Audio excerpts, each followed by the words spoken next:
जब जीवन में प्रश्न बढ़ जाते हैं, जब सही और गलत के बीच अंतर धुंधला पड़ने लगता है, जब मेहनत के बाद भी शांति नहीं मिलती, तब केवल एक ही ग्रंथ है जो हर युग, हर इंसान और हर परिस्थिति में मार्ग दिखाता है, और वह है श्रीमद् भगवद गीता। कुरुक्षेत्र के युद्ध भूमि में अर्जुन केवल एक योद्धा नहीं था, वह हम सब था, भ्रमित, भयभीत और उलझा हुआ। और श्री कृष्ण केवल सारथी नहीं थे, वे स्वयं जीवन का मार्ग थे। गीता के 18 अध्याय जीवन के 18 गहरे सत्य हैं, जो हमें सिखाते हैं कि कर्म कैसे करना है, मन को कैसे साधना है, अहंकार से कैसे मुक्त होना है और मोक्ष तक कैसे पहुंचना है। यह केवल धर्म की बात नहीं, यह सफलता, शांति, निर्णय शक्ति और आत्मबल की संपूर्ण गाइड है। इस ऑडियो श्रृंखला में आप गीता को सुनेंगे नहीं, बल्कि उसे जिएंगे, क्योंकि हर अध्याय आपके जीवन के किसी न किसी संघर्ष से सीधे जुड़ा हुआ है। अगर आप जीवन को सही अर्थों में समझना चाहते हैं, तो अंत तक बने रहिए, क्योंकि यह यात्रा बाहर की नहीं, भीतर की है। आज की इस आवाज के साथ मैं आपसे एक सवाल पूछना चाहता हूँ। क्या आपने कभी अपने जीवन में ऐसा समय देखा है जब सब कुछ सही होते हुए भी मन पूरी तरह टूट गया हो, जब फैसला लेना जरूरी हो लेकिन दिल साथ न दे रहा हो, जब जिम्मेदारी सामने खड़ी हो और भीतर से आवाज आए कि अब मुझसे नहीं होगा? अगर हाँ, तो समझ लीजिए आप अर्जुन हैं, और यह भागवत गीता आपके लिए ही है। भागवत गीता कोई धार्मिक ग्रंथ मात्र नहीं है, यह जीवन का विज्ञान है, यह मनुष्य के भीतर चल रहे युद्ध का समाधान है, और यह उस क्षण की आवाज है जब इंसान सबसे ज्यादा अकेला और भ्रमित होता है। कुरुक्षेत्र केवल एक मैदान नहीं था, कुरुक्षेत्र हमारा जीवन है, जहाँ हर रोज हम अपने रिश्तों, जिम्मेदारियों, डर, लालच और कर्तव्य के बीच खड़े होते हैं। गीता का पहला अध्याय, अर्जुन विषाद योग, हमें यही सिखाता है कि जीवन का पहला सत्य क्या है, और वह सत्य यह है कि हर महान यात्रा भ्रम से शुरू होती है। अर्जुन जब युद्ध भूमि में खड़ा होता है, तो उसके सामने कोई दुश्मन नहीं होता, उसके सामने उसके अपने लोग होते हैं, गुरु होते हैं, भाई होते हैं, रिश्तेदार होते हैं, और यही दृश्य उसके भीतर तूफान खड़ा कर देता है। उसके हाथ कांपने लगते हैं, धनुष गिरने लगता है, शरीर पसीने से भर जाता है, मुंह सूख जाता है और मन पूरी तरह डगमगा जाता है। यह दृश्य हमें यह बताता है कि डर कायरता नहीं है, डर मनुष्य होने का प्रमाण है। आज का इंसान भी यही अनुभव करता है। जब उसे करियर का बड़ा फैसला लेना होता है, जब उसे गलत रिश्ते छोड़ने होते हैं, जब उसे सच के पक्ष में खड़ा होना होता है, तब उसका मन भी अर्जुन की तरह ही बहाने ढूंढता है। अर्जुन कहता है कि अपने ही लोगों को मारकर राज्य का क्या लाभ, सुख का क्या अर्थ, विजय का क्या मूल्य। और यही तर्क आज भी हम देते हैं कि सच बोलने से रिश्ते टूट जाएंगे, सही रास्ता चुनने से नुकसान हो जाएगा और संघर्ष करने से शांति चली जाएगी। लेकिन अर्जुन की यह सोच ज्ञान नहीं थी, यह मोह था, यह भावनाओं का जाल था। और यही इस अध्याय का सबसे बड़ा संदेश है कि भावना में लिया गया निर्णय अक्सर विनाश की ओर ले जाता है। अर्जुन युद्ध से भागना चाहता है, वह कहता है कि मैं भिक्षा मांग लूंगा, वन में चला जाऊंगा, लेकिन अपने लोगों से युद्ध नहीं करूंगा। और यहीं से जीवन का सबसे गहरा सबक शुरू होता है कि जिम्मेदारी से भागना कभी समाधान नहीं होता। जब हम अपने कर्तव्य से मुंह मोड़ते हैं, तो समस्या समाप्त नहीं होती, बल्कि और गहरी हो जाती है। गीता का पहला अध्याय हमें यह सिखाता है कि जीवन में ऐसा समय अवश्य आएगा जब मन साथ नहीं देगा, बुद्धि भ्रमित होगी और भावनाएं हावी होंगी, लेकिन वही क्षण जीवन की परीक्षा का होता है। अर्जुन का विषाद हमें यह समझाता है कि पहले अपने भ्रम को स्वीकार करना जरूरी है, क्योंकि जो व्यक्ति यह मान लेता है कि मैं भ्रमित हूँ, वही आगे चलकर सही मार्ग पा सकता है। आज का युवा नौकरी, शादी, भविष्य और पहचान को लेकर जिस तनाव से गुजर रहा है, वह इसी अर्जुन विषाद का आधुनिक रूप है। यह अध्याय हमें यह भी सिखाता है कि कर्तव्य कठिन हो सकता है, लेकिन उससे भागना आत्मा को कमजोर बनाता है। जीवन का पहला मंत्र यही है कि टूटना गलत नहीं है, लेकिन टूटकर रुक जाना गलत है। अर्जुन अभी गिरा है, लेकिन यही गिरावट आगे ज्ञान की ऊंचाई बनेगी। और इसी अध्याय के साथ गीता हमें यह संकेत देती है कि जब इंसान अपने जीवन के सबसे निचले स्तर पर होता है, तभी ईश्वर का मार्गदर्शन शुरू होता है। अध्याय 2 सांख्य योग। जब अर्जुन पूरी तरह टूट चुका होता है, जब उसका आत्मविश्वास समाप्त हो जाता है और वह अपने धनुष को नीचे रख देता है, तभी गीता का दूसरा अध्याय शुरू होता है, और यहीं से जीवन का असली ज्ञान आरंभ होता है। यह अध्याय हमें सिखाता है कि जब इंसान सबसे कमजोर होता है, तभी सही ज्ञान उसे दिशा देता है। श्री कृष्ण अर्जुन से कहते हैं कि यह कायरता तुम्हें शोभा नहीं देती, यह अज्ञान से उत्पन्न हुई है। और यही पहला जीवन संदेश है कि कमजोरी को प्रेम से नहीं, बल्कि विवेक से देखना चाहिए। कृष्ण अर्जुन को समझाते हैं कि तुम जिस शरीर को मारने या मरने की बात कर रहे हो, वह नश्वर है, लेकिन आत्मा न जन्म लेती है और न मरती है। आत्मा न कभी नष्ट होती है, न जलती है, न कटती है, न भीगती है। और यही ज्ञान इंसान के सबसे बड़े डर, मृत्यु के भय, को समाप्त कर देता है। आज का मनुष्य भी सबसे ज्यादा इसी डर में जीता है, हार का डर, असफलता का डर, अपमान का डर और अंत में मृत्यु का डर। लेकिन गीता कहती है कि जब आत्मा अमर है, तो डर किस बात का। श्री कृष्ण बताते हैं कि जो हुआ है वह शरीर के स्तर पर हुआ है, आत्मा के स्तर पर कुछ भी नहीं हुआ। और यही सोच जीवन को निर्भय बनाती है। इसके बाद कृष्ण कर्म का महान सिद्धांत बताते हैं। वे कहते हैं कि तुम्हारा अधिकार केवल कर्म करने में है, फल पर नहीं। और यही वाक्य पूरी मानव सभ्यता का सबसे बड़ा जीवन सूत्र है। जब इंसान फल की चिंता छोड़कर कर्म करता है, तभी वह मुक्त होता है। आज हम इसलिए दुखी हैं क्योंकि हम हर काम के बदले कुछ चाहते हैं, सम्मान, पैसा, प्रशंसा, सफलता। लेकिन गीता सिखाती है कि कर्म को पूजा बना दो, परिणाम अपने आप सुधर जाएगा। श्री कृष्ण अर्जुन को बताते हैं कि समत्व ही योग है, सुख और दुख, लाभ और हानि, जय और पराजय में जो समान रहता है वही सच्चा योगी है। यह अध्याय हमें मानसिक संतुलन सिखाता है कि जीवन में सब कुछ हमारे अनुसार नहीं होगा, लेकिन अगर मन स्थिर है तो जीवन सुंदर रहेगा। कृष्ण यह भी कहते हैं कि इंद्रियां मनुष्य की सबसे बड़ी शत्रु भी हैं और मित्र भी। अगर इंद्रियां बुद्धि के नियंत्रण में हो तो इंसान ऊपर उठता है, और अगर इंद्रियां मन को खींच ले जाए तो पतन निश्चित है। आज की दुनिया में यह शिक्षा और भी महत्वपूर्ण हो जाती है, जहां भोग, लालच और तात्कालिक सुख इंसान को भी रसे खोखला कर रहे हैं। श्री कृष्ण समझाते हैं कि क्रोध से भ्रम पैदा होता है, भ्रम से स्मृति नष्ट होती है, और स्मृति नष्ट होने से बुद्धि का नाश होता है, और बुद्धि नष्ट होते ही इंसान स्वयं का विनाश कर लेता है। यह क्रम आज भी हर टूटे हुए जीवन में साफ दिखाई देता है। यह अध्याय यह भी सिखाता है कि जो व्यक्ति आत्मा में स्थित है वही सच्चे अर्थों में शांत है। बाहर की वस्तुएं कभी स्थायी सुख नहीं दे सकती। श्री कृष्ण कहते हैं कि जैसे समुद्र में नदियां आकर मिलती हैं लेकिन समुद्र विचलित नहीं होता, वैसे ही ज्ञानी मनुष्य इच्छाओं के आने जाने से विचलित नहीं होता। जीवन की सफलता का रहस्य यही है कि इच्छाएं हों लेकिन मन उनका गुलाम न बने। इस अध्याय में कर्मयोग और ज्ञानयोग का सुंदर संतुलन दिखाई देता है, जहां कृष्ण बताते हैं कि केवल त्याग से नहीं बल्कि सही भाव से किए गए कर्म से मुक्ति मिलती है। यह अध्याय हमें यह भी सिखाता है कि निष्क्रियता समाधान नहीं है, कर्म करना ही जीवन है, लेकिन आसक्ति के बिना किया गया कर्म ही मुक्ति का द्वार खोलता है। अंत में श्री कृष्ण अर्जुन को यह विश्वास दिलाते हैं कि जो व्यक्ति श्रद्धा और ज्ञान के साथ अपने कर्तव्य का पालन करता है वह कभी पतन को प्राप्त नहीं होता। अध्याय 2 हमें यह स्पष्ट रूप से सिखाता है कि जीवन का सही रास्ता न तो केवल भोग है और न ही केवल त्याग, बल्कि संतुलित कर्म, स्थिर बुद्धि और आत्मज्ञान का संगम ही सच्चा जीवन है। और जब इंसान यह समझ लेता है तब उसका जीवन युद्ध नहीं साधना बन जाता है। अध्याय 3 कर्मयोग। जब अर्जुन यह समझने लगता है कि आत्मा अमर है और कर्म करना अनिवार्य है, तब उसके मन में एक नया प्रश्न उठता है कि यदि ज्ञान इतना श्रेष्ठ है तो फिर कर्म करने की आवश्यकता क्या है। और यहीं से गीता का तीसरा अध्याय शुरू होता है, जो हमें जीवन की सबसे व्यावहारिक शिक्षा देता है। श्री कृष्ण अर्जुन को स्पष्ट रूप से बताते हैं कि इस संसार में कोई भी व्यक्ति बिना कर्म किए एक क्षण भी नहीं रह सकता, क्योंकि प्रकृति के गुण हर किसी से कर्म करवाते ही हैं। यह अध्याय हमें सिखाता है कि कर्म से भागना असंभव है, चाहे आप कुछ करें या न करें, दोनों ही कर्म है। आज का इंसान भी अक्सर यह सोचता है कि सब कुछ छोड़ दूं, जिम्मेदारियों से दूर चला जाऊं, लेकिन गीता कहती है कि निष्क्रियता भी एक प्रकार का कर्म है और उसका परिणाम भी भुगतना पड़ता है। श्री कृष्ण यह भी बताते हैं कि केवल बाहरी त्याग, जैसे कर्म न करना या संसार छोड़ देना, किसी को महान नहीं बनाता, बल्कि वही व्यक्ति श्रेष्ठ है जो भीतर से आसक्ति छोड़े और बाहर से अपने कर्तव्य को पूरी निष्ठा से निभाए। कर्म योग का अर्थ यह नहीं है कि केवल काम करो, बल्कि इसका अर्थ है सही भावना के साथ काम करना। कृष्ण अर्जुन से कहते हैं कि यज्ञ की भावना से किया गया कर्म मनुष्य को मुक्त करता है, लेकिन केवल अपने स्वार्थ के लिए किया गया कर्म उसे बांध देता है। आज की भाषा में कहें तो जब हम समाज, परिवार और मानवता के लिए काम करते हैं तो हमारा कर्म पूजा बन जाता है, लेकिन जब हम केवल अपने लाभ के लिए काम करते हैं तो वही कर्म बोझ बन जाता है। यह अध्याय यह भी सिखाता है कि प्रत्येक व्यक्ति का अपना स्वधर्म होता है, और किसी दूसरे का धर्म कितना ही श्रेष्ठ क्यों न लगे, उसे अपनाने से पतन निश्चित है। आज लोग दूसरों की सफलता देखकर अपना रास्ता बदल लेते हैं, अपनी क्षमता और प्रकृति को भूल जाते हैं, और वहीं से असंतोष शुरू होता है। श्री कृष्ण स्पष्ट कहते हैं कि अपने स्वभाव के अनुसार किया गया अपूर्ण कर्म भी दूसरे के पूर्ण कर्म से श्रेष्ठ है। कर्म योग हमें यह भी सिखाता है कि श्रेष्ठ व्यक्ति का आचरण समाज को दिशा देता है। जो नेता जैसा आचरण करता है वही जनता अपनाती है। इसलिए जो लोग प्रभावशाली स्थानों पर हैं, उनके लिए यह अध्याय और भी महत्वपूर्ण हो जाता है, क्योंकि उनका एक कदम हजारों जीवनों को प्रभावित करता है। कृष्ण अर्जुन को यह भी बताते हैं कि इच्छाओं से उत्पन्न काम और क्रोध मनुष्य के सबसे बड़े शत्रु हैं, और यही वे शक्तियां हैं जो ज्ञान को ढक देती हैं और इंसान को गलत कर्म की ओर धकेलती हैं। जब इच्छाएं पूरी नहीं होती तो क्रोध जन्म लेता है, और क्रोध बुद्धि को नष्ट कर देता है।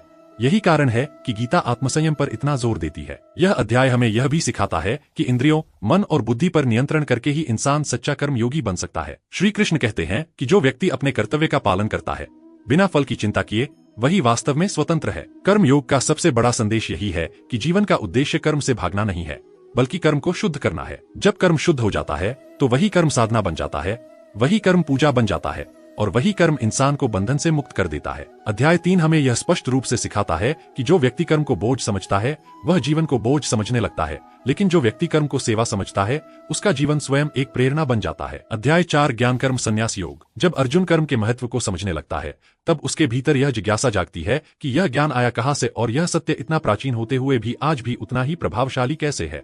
और इसी प्रश्न के साथ गीता का चौथा अध्याय आरंभ होता है। श्री कृष्ण अर्जुन को बताते हैं कि यह ज्ञान नया नहीं है, यह अनादि है। इसे उन्होंने सूर्य को दिया, सूर्य ने मनु को दिया और मनु ने इक्ष्वाकु को दिया, और समय के साथ जब यह ज्ञान लुप्त हो गया तब उसे फिर से स्थापित किया गया। यहाँ गीता हमें यह सिखाती है कि सत्य कभी नया या पुराना नहीं होता, वह केवल भूला या स्मरण किया जाता है। श्री कृष्ण कहते हैं कि जब जब धर्म की हानि होती है और अधर्म बढ़ता है तब तब मैं प्रकट होता हूँ, साधुओं की रक्षा, दुष्टों के विनाश और धर्म की स्थापना के लिए। यह केवल अवतार की बात नहीं है, यह जीवन का नियम है कि जब भी जीवन में अंधकार बढ़ता है तब प्रकाश किसी न किसी रूप में अवश्य आता है। यह अध्याय हमें यह भी सिखाता है कि भगवान को केवल पूजा से नहीं बल्कि सही समझ से जाना जाता है। जो व्यक्ति कृष्ण के कर्म को दिव्य समझता है वह कर्म में बंधता नहीं है। श्री कृष्ण बताते हैं कि उनके कर्म सामान्य नहीं है, वे इच्छा से प्रेरित नहीं है, इसलिए वे कर्म करते हुए भी कर्मफल में बंधते नहीं है। और यही शिक्षा मनुष्य के लिए भी है कि जब कर्म स्वार्थ से मुक्त हो जाता है तब वह बंधन नहीं बनता। ज्ञान कर्म संन्यास का अर्थ यह नहीं है कि कर्म छोड़ दिया जाए, बल्कि इसका अर्थ है अज्ञान का त्याग करना। इस अध्याय में कृष्ण स्पष्ट करते हैं कि कई प्रकार के यज्ञ हैं।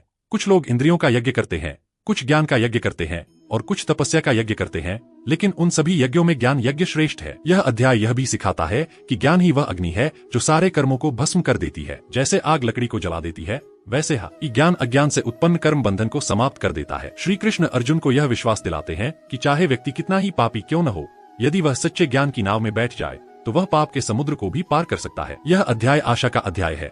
यह बताता है कि कोई भी व्यक्ति स्थायी रूप से पतित नहीं होता, परिवर्तन हर किसी के लिए संभव है। कृष्ण यह भी कहते हैं कि श्रद्धा, ज्ञान और संयम के बिना मुक्ति संभव नहीं है। जो व्यक्ति श्रद्धा से भरा होता है वही ज्ञान को ग्रहण कर सकता है और जो ज्ञान को जीवन में उतारता है वही शांति को प्राप्त करता है। यह अध्याय हमें यह भी सिखाता है कि संशय आत्मविनाश का कारण बनता है, इसलिए संशय को ज्ञान की तलवार से काटना आवश्यक है। अंत में श्री कृष्ण अर्जुन से कहते हैं कि अपने हृदय में स्थित अज्ञान को ज्ञान की तलवार से काटो और कर्म योग के साथ उठ खड़े हो जाओ। यह अध्याय हमें यह स्पष्ट रूप से सिखाता है कि सच्चा संन्यास वस्त्र बदलने में नहीं बल्कि दृष्टि बदलने में है, और जब मनुष्य की दृष्टि बदल जाती है तब वही कर्म, वही जीवन और वही संसार मोक्ष का मार्ग बन जाता है। अध्याय 5 कर्म संन्यास योग। जब अर्जुन के मन में यह प्रश्न उठता है कि कर्म करना श्रेष्ठ है या कर्म का त्याग करना, तब गीता का 5वां अध्याय आरंभ होता है और यहीं श्री कृष्ण जीवन का अत्यंत संतुलित और व्यावहारिक उत्तर देते हैं। श्री कृष्ण स्पष्ट करते हैं कि कर्म संन्यास और कर्म योग दोनों ही मुक्ति की ओर ले जाते हैं, लेकिन कर्म योग अधिक सहज, अधिक सुरक्षित और अधिक उपयुक्त मार्ग है,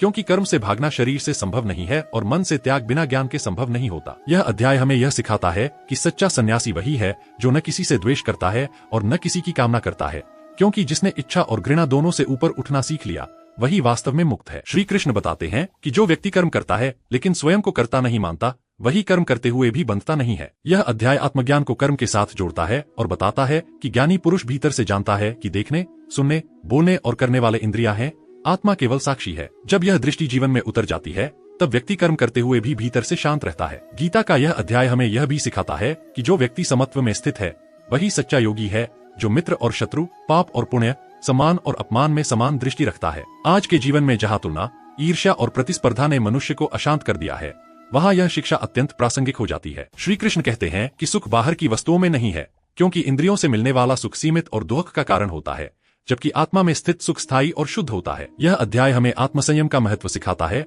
और बताता है कि जिसने अपने मन को जीत लिया उसने संसार को जीत लिया। श्री कृष्ण ध्यान की भूमिका को भी स्पष्ट करते हैं और बताते हैं कि शुद्ध अंतःकरण वाला व्यक्ति सहज रूप से शांति को प्राप्त करता है। यह अध्याय हमें यह भी सिखाता है कि ईश्वर किसी के पाप या पुण्य का कर्ता नहीं है। अज्ञान से ढका हुआ मनुष्य ही स्वयं को कर्ता मानकर बंधन में पड़ता है। जब ज्ञान का प्रकाश फैलता है तब अज्ञान का अंधकार स्वतः नष्ट हो जाता है। अंत में श्री कृष्ण अर्जुन को यह समझाते हैं कि जो व्यक्ति ब्रह्मा में स्थित होकर कर्म करता है वही सच्चा सुख और स्थायी शांति को प्राप्त करता है। अध्याय 5 का मूल संदेश यही है कि संन्यास बाहर नहीं भीतर होता है, और जब मनुष्य भीतर से मुक्त हो जाता है तब संसार में रहते हुए भी वह बंधन से परे रहता है। अध्याय 6 ध्यान योग। जब कर्म और ज्ञान का संतुलन स्पष्ट हो जाता है तब गीता का 6वां अध्याय मनुष्य को उसके भीतर की यात्रा पर ले जाता है और यहीं से ध्यान योग की शुरुआत होती है। श्री कृष्ण अर्जुन को बताते हैं कि सच्चा सन्यासी वह नहीं है जो कर्म छोड़ दे, बल्कि वह है जो फल की इच्छा छोड़े, क्योंकि जिसने इच्छाओं का त्याग कर दिया वही वास्तव में योगी है। यह अध्याय हमें यह सिखाता है कि मनुष्य स्वयं अपना मित्र भी है और स्वयं ही अपना शत्रु भी,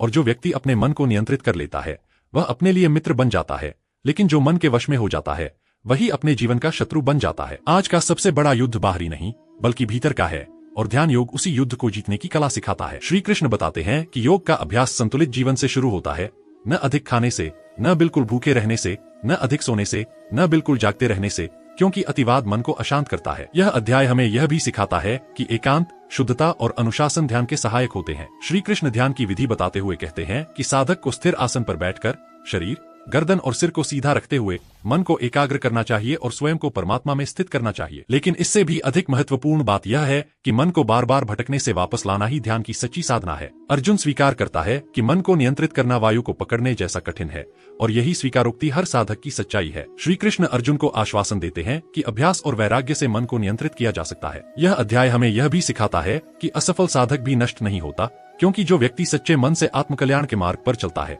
उसका प्रयास कभी व्यर्थ नहीं जाता। श्री कृष्ण बताते हैं कि जो योग से विचलित हो जाता है वह अगले जीवन में उसी मार्ग को आगे बढ़ाने का अवसर पाता है। यह अध्याय आशा और करुणा से भरा हुआ है, क्योंकि यह बताता है कि ईश्वर प्रयास को देखता है, पूर्णता को नहीं। अंत में श्री कृष्ण कहते हैं कि सभी योगियों में श्रेष्ठ वही है जो श्रद्धा के साथ अपने मन को मुझ में लगाकर मेरी उपासना करता है। अध्याय 6 का मूल संदेश यही है कि ध्यान कोई पलायन नहीं है, बल्कि जीवन को गहराई से जीने की कला है, और जिसने अपने मन को शांत कर लिया उसने संसार के सबसे बड़े तूफान को भी जीत लिया। अध्याय 6 ध्यान योग। जब कर्म और ज्ञान का संतुलन स्पष्ट हो जाता है तब गीता का 6ठा अध्याय मनुष्य को उसके भीतर की यात्रा पर ले जाता है, और यहीं से ध्यान योग की शुरुआत होती है। श्री कृष्ण अर्जुन को बताते हैं कि सच्चा सन्यासी वह नहीं है जो कर्म छोड़ दे, बल्कि वह है जो फल की इच्छा छोड़े, क्योंकि जिसने इच्छाओं का त्याग कर दिया वही वास्तव में योगी है। यह अध्याय हमें यह सिखाता है कि मनुष्य स्वयं अपना मित्र भी है और स्वयं ही अपना शत्रु भी, और जो व्यक्ति अपने मन को नियंत्रित कर लेता है वह अपने लिए मित्र बन जाता है, लेकिन जो मन के वश में हो जाता है वही अपने जीवन का शत्रु बन जाता है। आज का सबसे बड़ा युद्ध बाहरी नहीं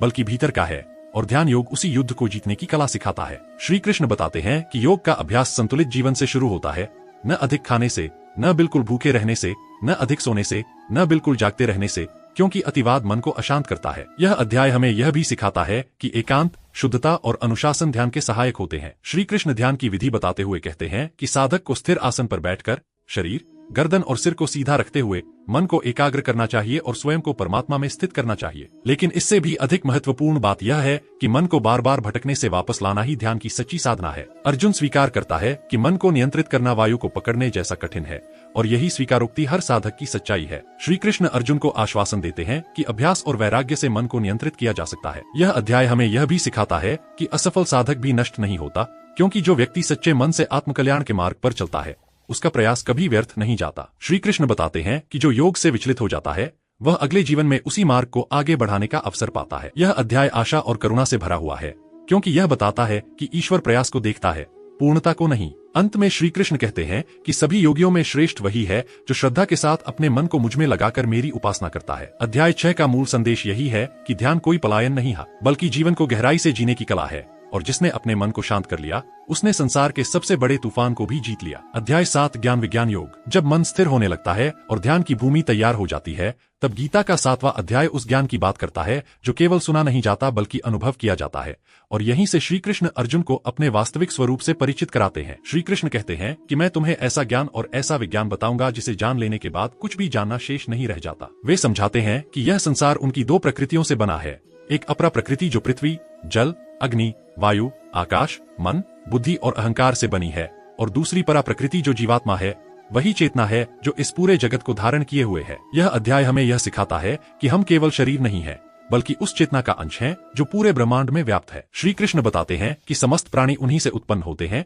और उन्हीं में विलीन हो जाते हैं, लेकिन अज्ञान के कारण मनुष्य उन्हें पहचान नहीं पाता। वे कहते हैं कि उनकी माया अत्यंत शक्तिशाली है और उसे पार करना सरल नहीं है, लेकिन जो व्यक्ति पूर्ण श्रद्धा के साथ उनकी शरण में आता है वह इस माया को पार कर जाता है। यह अध्याय यह भी स्पष्ट करता है कि 4 प्रकार के लोग भगवान की शरण में आते हैं: दुखी, जिज्ञासु, अर्थार्थी और ज्ञानी। और इन सब में ज्ञानी उन्हें सबसे प्रिय है, क्योंकि वह भगवान को किसी इच्छा से नहीं बल्कि सत्य के रूप में जानता है। श्री कृष्ण यह भी कहते हैं कि अधिकांश लोग बाहरी देवताओं की पूजा करते हैं क्योंकि उनकी बुद्धि इच्छाओं से ढकी होती है, लेकिन उन सबकी श्रद्धा भी अंततः उन्हीं तक पहुंचती है, क्योंकि हर शक्ति का स्रोत वही है। यह अध्याय हमें यह सिखाता है कि मनुष्य जैसा विश्वास करता है वैसा ही बन जाता है। जो लोग भौतिक सुखों में उलझे रहते हैं वे सीमित फल पाते हैं, लेकिन जो व्यक्ति परम सत्य की खोज करता है वह शाश्वत शांति को प्राप्त करता है। श्री कृष्ण अर्जुन को यह भी बताते हैं कि मृत्यु के समय जो व्यक्ति उन्हें स्मरण करता है वह उन्हें ही प्राप्त होता है, क्योंकि अंतिम स्मृति जीवन की दिशा को प्रकट कर देती है। अध्याय 7 का मूल संदेश यही है कि ईश्वर को केवल बाहर ढूंढने वाला व्यक्ति भ्रम में रहता है,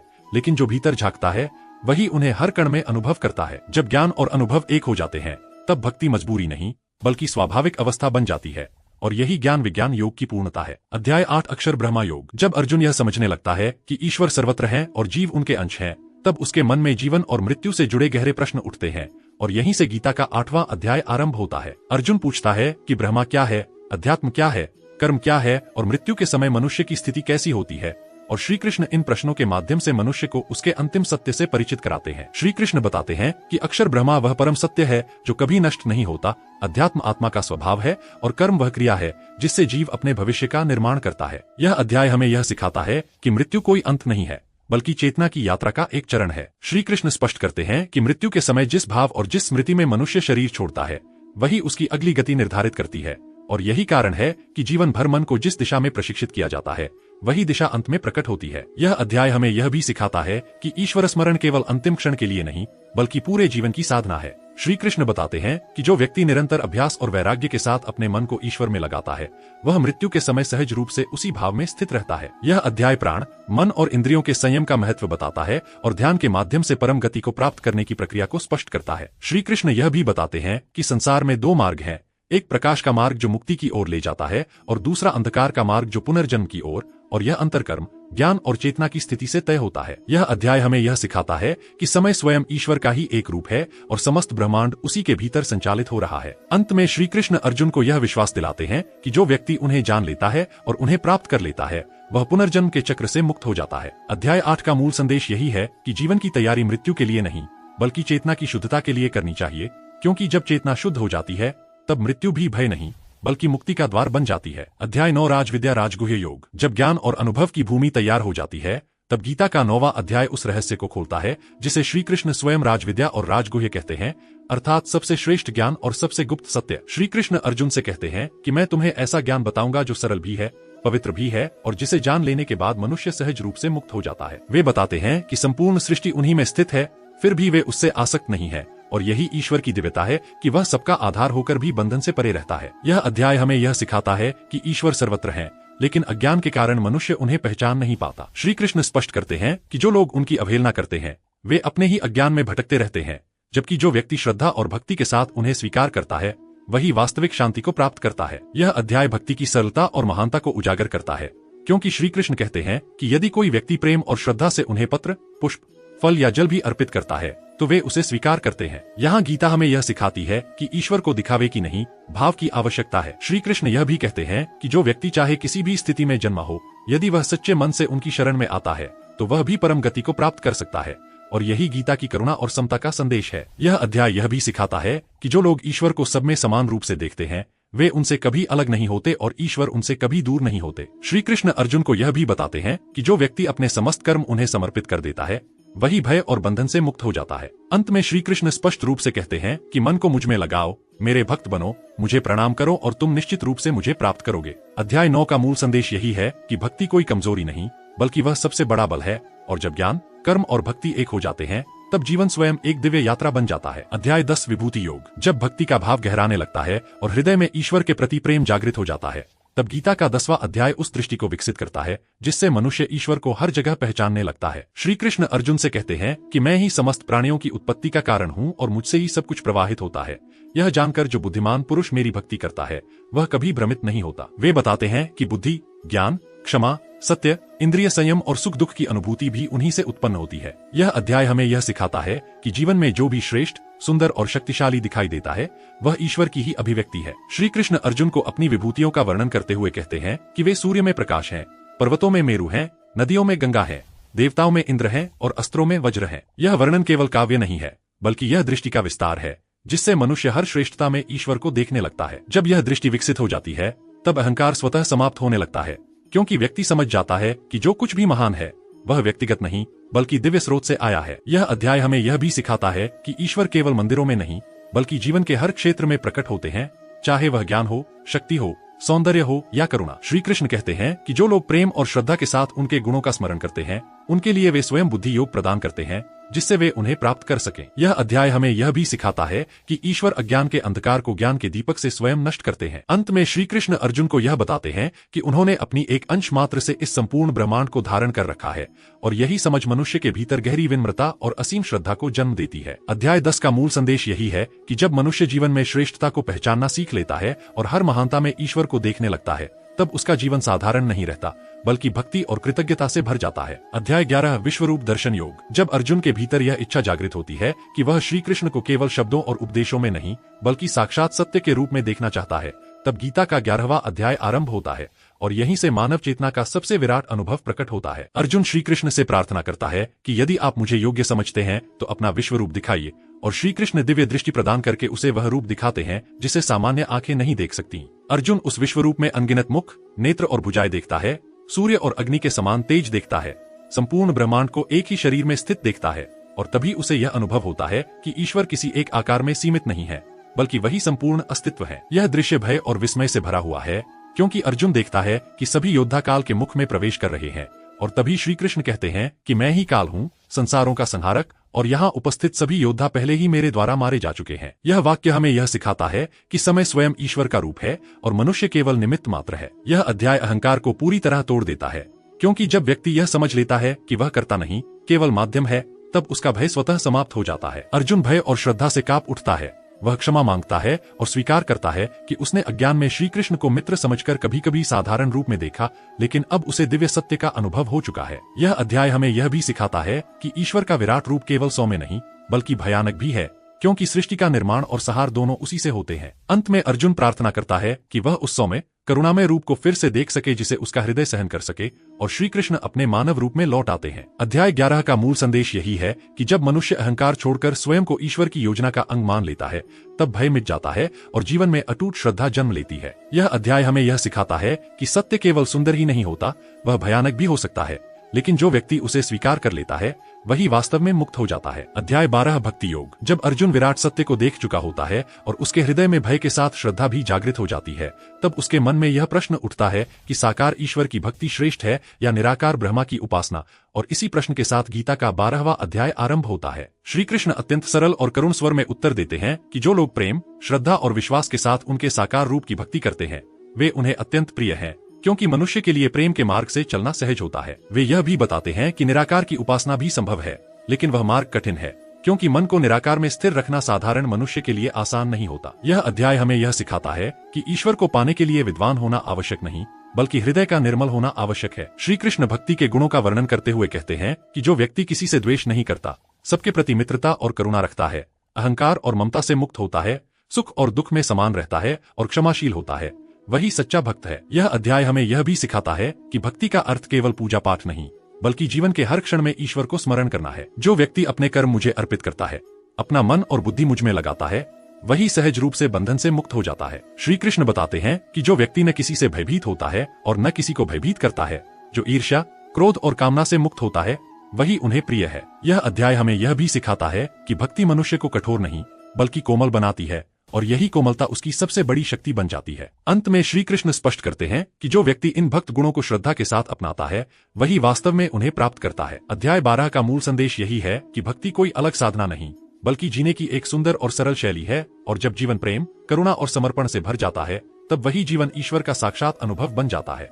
अध्याय 13 क्षेत्रज्ञ योग। जब भक्ति के भाव से हृदय शुद्ध हो जाता है तब गीता का 13वां अध्याय मनुष्य को ज्ञान की सबसे सूक्ष्म समझ प्रदान करता है, और यहीं से आत्मा और शरीर के भेद का स्पष्ट विवेचन शुरू होता है। अर्जुन के प्रश्न पर श्री कृष्ण बताते हैं कि यह शरीर क्षेत्र है और जो इसे जानता है वह क्षेत्रज्ञ है, और केवल यही नहीं बल्कि समस्त क्षेत्रों में जो एक ही चेतना विद्यमान है वही परम क्षेत्रज्ञ है। यह अध्याय हमें यह सिखाता है कि शरीर, मन और बुद्धि बदलते रहते हैं, लेकिन जो उन्हें जानने वाला है वह कभी नहीं बदलता। श्री कृष्ण बताते हैं कि क्षेत्र में 5 महाभूत अहंकार, बुद्धि, अव्यक्त, इंद्रिया, मन, विषय और सुख दुख जैसे भाव सम्मिलित हैं, और इन्हें जानना ही सच्चा विवेक है। यह अध्याय हमें यह भी सिखाता है कि सच्चा ज्ञान केवल बौद्धिक जानकारी नहीं बल्कि विनम्रता, अहिंसा, क्षमा, सरलता, गुरु सेवा, शुद्धता और आत्मसंयम जैसे गुणों से प्रकट होता है। जो व्यक्ति इन गुणों को अपने जीवन में उतार लेता है वही वास्तव में ज्ञानी कहलाता है। श्री कृष्ण यह भी बताते हैं कि प्रकृति और पुरुष के संयोग से ही समस्त सृष्टि और कर्मों की उत्पत्ति होती है, और अज्ञान के कारण जीव स्वयं को कर्ता मानकर बंधन में पड़ जाता है। यह अध्याय हमें यह सिखाता है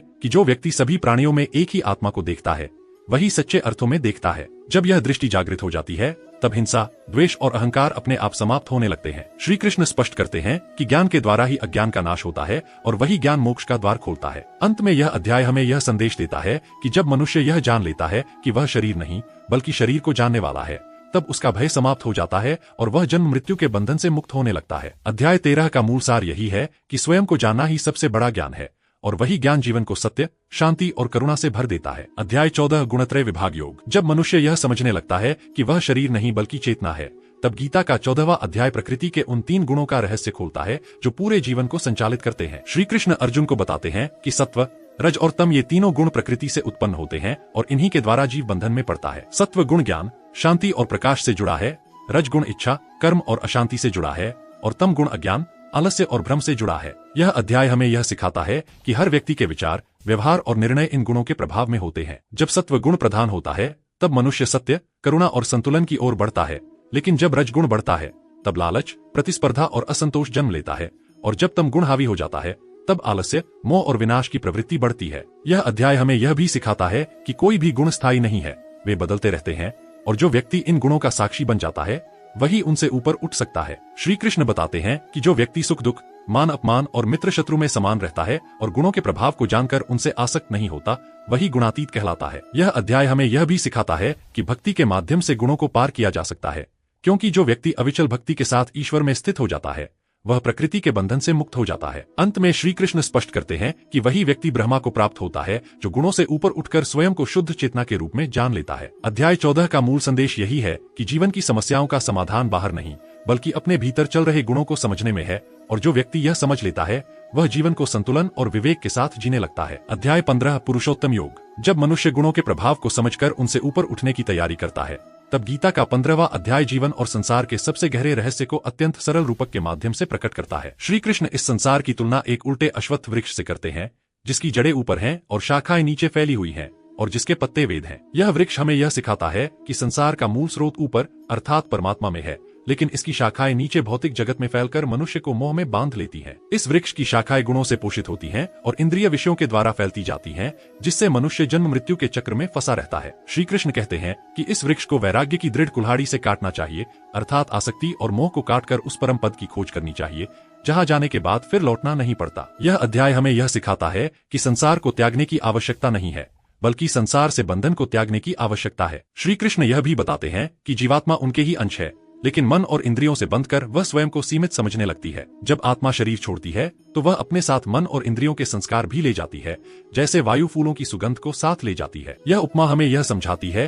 कि हमारे विचार और आदतें ही हमारे अगले अनुभवों की नींव बनती हैं। श्री कृष्ण यह भी कहते हैं कि सूर्य, चंद्रमा और अग्नि का तेज भी उन्हीं से है और वही पृथ्वी में प्रवेश करके सभी प्राणियों को जीवन शक्ति प्रदान करते हैं। यह अध्याय हमें यह सिखाता है कि ईश्वर केवल दूर स्थित सत्ता नहीं बल्कि हमारे भीतर पाचन शक्ति, प्राण और चेतना के रूप में निरंतर कार्य कर रहे हैं। अंत में श्री कृष्ण पुरुष, अक्षर और पुरुषोत्तम का भेद स्पष्ट करते हैं और बताते हैं कि अक्षर वह है जो नष्ट होता है, अक्षर वह है जो सृष्टि में स्थिर रहता है, लेकिन इन दोनों से परे जो परम चेतना है वही पुरुषोत्तम है। अध्याय 15 का मूल संदेश यही है कि जब मनुष्य स्वयं को इस नश्वर संसार का केवल यात्री मान लेता है और उस परम सत्य की शरण लेता है, तब उसका जीवन भय, मोह और भ्रम से मुक्त होकर शांति और पूर्णता की ओर बढ़ जाता है। अध्याय 16 दैवी और आसुरी संपद योग। जब मनुष्य पुरुषोत्तम के स्वरूप को समझने लगता है तब गीता का 16वां अध्याय उसके भीतर छिपी हुई प्रवृत्तियों को उजागर करता है और यह स्पष्ट करता है कि मनुष्य का उत्थान या पतन किन गुणों पर निर्भर करता है। श्री कृष्ण अर्जुन को बताते हैं कि संसार में 2 प्रकार की प्रवृत्तियां होती हैं, दैवी और आसुरी,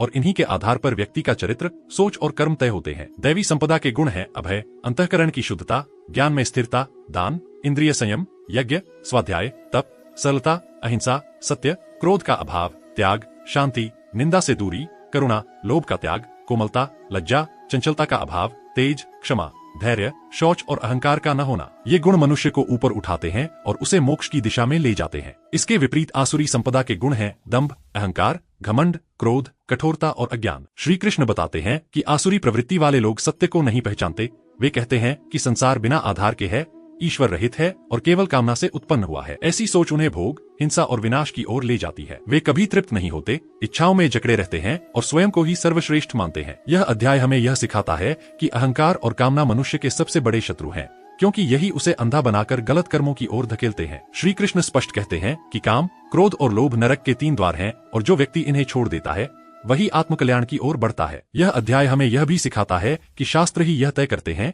कि क्या करना चाहिए और क्या नहीं करना चाहिए, क्योंकि शास्त्र मनुष्य को विवेक प्रदान करते हैं। जो व्यक्ति शास्त्र विहित मार्ग को छोड़कर केवल अपनी इच्छा के अनुसार चलता है वह न सुख प्राप्त करता है न सिद्धि और न ही परम गति। अध्याय 16 का मूल संदेश यही है कि जीवन में दैवी और आसुरी शक्तियों के बीच निरंतर संघर्ष चलता रहता है और हर व्यक्ति को यह चुनाव स्वयं करना होता है कि वह किन गुणों को पोषित करेगा। जब मनुष्य दैवी गुणों को अपनाता है तब उसका जीवन प्रकाश, शांति और उन्नति की ओर बढ़ता है, और जब वह आसुरी गुणों के वश में हो जाता है तब वही जीवन बंधन और पतन का कारण बन जाता है। अध्याय 17 श्रद्धात्रय विभाग योग। जब मनुष्य यह समझने लगता है कि उसके कर्म और गुण उसके जीवन को दिशा देते हैं, तब गीता का 17वां अध्याय श्रद्धा की गहराई को उजागर करता है और बताता है कि मनुष्य जैसा विश्वास करता है वैसा ही बन जाता है। अर्जुन के प्रश्न पर श्री कृष्ण स्पष्ट करते हैं कि श्रद्धा भी 3 प्रकार की होती है, सत्वगुणी, रजगुणी और तमगुणी, और हर व्यक्ति की श्रद्धा उसके स्वभाव के अनुसार होती है। यह अध्याय हमें यह सिखाता है कि पूजा, तप, दान, भोजन और जीवन शैली तक पर गुणों का प्रभाव पड़ता है। सत्वगुणी श्रद्धा शुद्धता,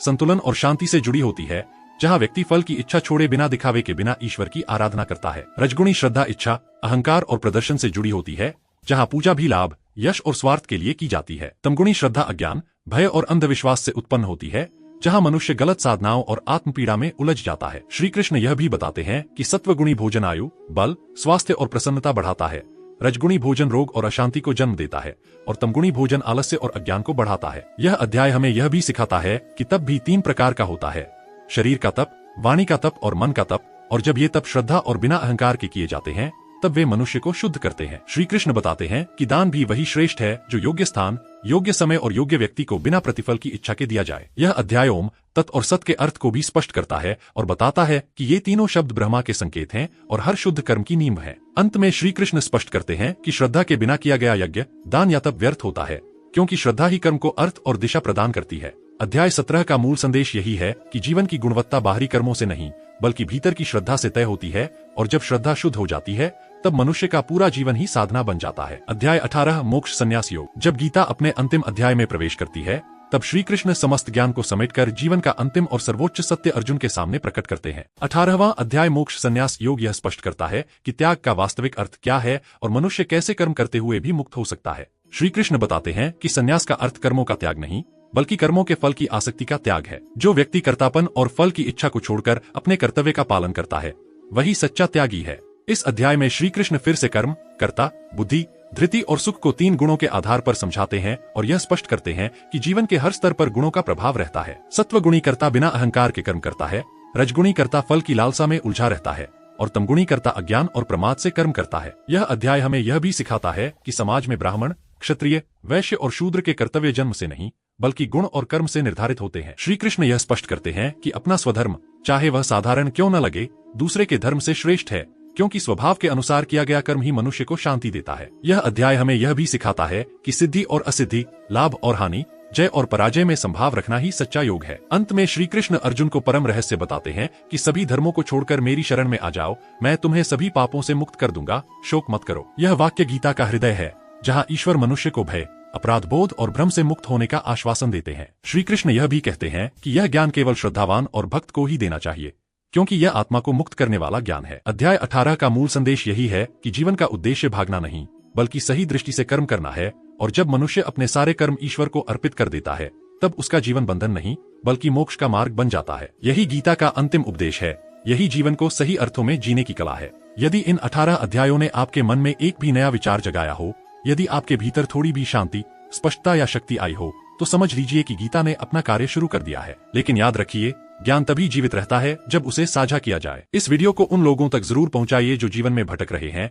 जो तनाव में हैं, जो सही दिशा की तलाश में हैं। चैनल को सब्सक्राइब कीजिए ताकि गीता का यह ज्ञान हर दिन आपके जीवन को मजबूत बनाता रहे। कमेंट में लिखिए कि गीता का कौन सा अध्याय आपके दिल को सबसे ज्यादा छू गया, क्योंकि आपकी प्रतिक्रिया ही इस ज्ञान को आगे बढ़ाती है। याद रखिए, श्री कृष्ण आज भी मार्गदर्शन कर रहे हैं, बस सुनने वाला अर्जुन बनना पड़ता है। जय श्री कृष्ण।